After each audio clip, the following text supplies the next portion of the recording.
Hey guys, today we'll be talking about weld constraints, how to use them, and other related details. I'll quickly add one by clicking the plus sign beside workspace and typing weld constraint. Before we continue, it's crucial to point out that there are two types of welds, weld and weld constraint. Weld constraint is newer and simpler, and I highly recommend using it when working with welds. The older weld is likely to be deprecated in the future. With these two parts, I'll show you how the weld constraint works. As you can see, since they are not currently welded together, I can move them freely and independently.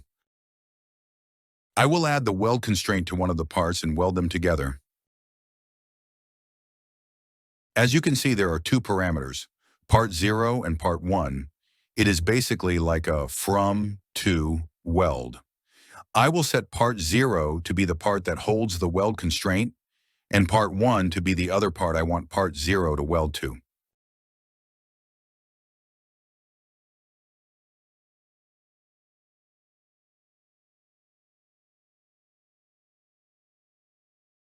Now both parts will have a green outline around them, and there will be a green line in the middle indicating that they are attached. If you click out of the weld constraint, this visual will disappear. However, there's nothing to worry about. The weld will still be working. You just won't be able to see it. Let me demonstrate it. Just ignore that I'm almost glitching through the part.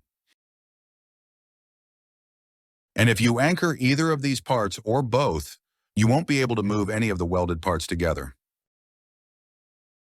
Thanks for watching. Make sure to like and subscribe so you won't miss out on other relevant content, and be sure to check out our other videos.